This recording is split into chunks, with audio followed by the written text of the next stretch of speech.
Welcome to Stacktastic, the weekly web show for the avid comic book reader and those who aspire to become so. Now, on last week's video, Fahmi Umar pointed out that I've been focusing a tad too much on the Dark Knight and the Avengers, saying I love them, but talking so much about them is making me start to hate them. I can see where you're coming from, Fahmi. From the movies to Night of the Owls to Avengers vs. X-Men, it has been a Dark Knight and Avengers-centric summer. That's why today on Opinionation, where I give my own thoughts on the latest comic books, I'm going to talk about anything but. And after Comic-Con, I've got a lot of ground to cover. Plus the return of my recommendations on what comics to pick up or download this week. Let's get started. So when I bought my comic books last week, I heard a guy at the store tell another customer that he was pleasantly surprised by how good Hawkeye #1 was. Well, that makes two of us. I know he's kind of an Avenger, but Matt Fraction has amazingly turned this comic into the Gotham Central of the Avengers, focusing on how Clint Barton is the only non-superpowered member of the team. Love it, even if realistically this take would mean Barton would be dead by now. I mean, really, who falls off a skyscraper and onto a car and lives? Oh, right. Before Watchmen. Say what you will about the morality of these prequels, but from a business perspective, you gotta give it up to DC. Not only do they continue to dominate the top 10, but Before Watchmen has dramatically increased the number of monthly books selling over 100,000 copies. It's usually just 3 or 4. As for quality, they're all pretty good, but surprisingly so far, my favorite has been Ozymandias. I know! Len Wein and Jay Lee are delightfully depicting Adrian Veidt as the self-appointed prince that he is, and so far this modern fairy tale is on par with some of the best Fables arcs. Sadly, the new Captain Marvel is far from marvelous. Carol Danvers' new title is weighed down by too many words. From flat in-fight banter to lengthy inner monologues, this book is polka-dotted with more word balloons than a Bendis book, and not in a good way.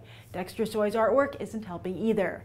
Kelly Sue DeConnick did some nice work on her Sif one-shot as well as on Osborn, but somebody needs to tell DeConnick, Marjorie Liu, and Catherine Immonen that character narration about one's feelings might work for chick lit, but not for comic books. Daredevil continues to be one of the sharpest and downright classiest titles on shelves right now, totally deserving of the 3 Eisner Awards it won at this year's Comic-Con.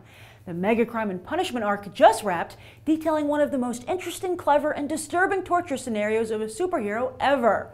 Mark Waid's ingenuity at using Matt Murdock's blindness as a narrative asset rather than an obstacle is not only inspiring and fresh, but enormously respectful to the visually impaired. Damn it! Journey into Mystery got overly complicated and verbose. Plus, I'm pretty sure Leah died? To be honest, by the end of this last issue, I was doing some serious skimming, and the recent crossover with New Mutants was so good. For some reason, Cullen Bunn has stopped writing his stellar The Sixth Gun. The last issue was in June, and the next won't be until late August, presumably so he can focus on his less than stellar run on Wolverine?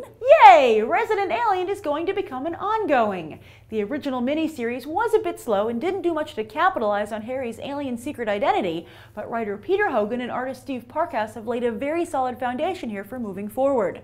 Plus, it's such a great concept, I have faith that with all the pieces now in place, our patience will soon be rewarded. Sorry, I'm calling it. Earth 2 has turned into the superhero version of My Life on the D-List. Think Tank has a lot wrong with it. The biggest probably that its main character suffers from that all too familiar comic book sickness. I'm written to be cool, but I come off as a jerkitis. However, I'll most likely continue for another issue or two. What sold me? Writer Matt Hawkins' letter in the back of the comic explaining his real-life experience with science, weapons, and where the two meet. Hopefully that kind of expertise will soon begin to show in the comic itself. So that's what I've been reading, and here's what I recommend you read this week. Set sail with Conan and his pirate girlfriend Belit as they embark on a new story arc. If you don't usually read Conan comics, hey, neither do I. This one reads like a Game of Thrones spin-off, and while I'm glad to see Becky Cloonan return, I'll actually miss James Harren's fantastic art. Not bad for a fill-in. Meanwhile, do 2 half-assed characters make for one kick-ass comic? It's a crime the way both Batgirl and Batwoman have been taken down a notch or 2 creatively in the New 52, but I must admit I'm intrigued by this redhead versus redhead face-off. My money's on Batwoman. Where do you place your bet? And remember how I said Before Watchmen Ozymandias was the best of the bunch? Well, issue number 2 comes out this week, so if you're grabbing the first one, that'll make for a nice little mini trade in your stack. Now, how could you not pick up Gambit number 1, where the mutant charmer looks to be doing his best impression of Selina Kyle as he returns to his thieving roots? Lately, everyone's favorite Cajun has been playing second fiddle and sidekick to Magneto and X-23 respectively, so hopefully this new ongoing will return him to his rightful spotlight. And one of the elements I've enjoyed most about Rick Remender's Venom is Flash's twisted relationship with Jack-O-Lantern, and it all comes to a head with issue number 22. Sadly, this is Remender's last issue before Cullen Bunn takes over. Bunn, Wolverine's title has a healing factor just like its star, but I don't know if Flash Thompson can survive the same punishment.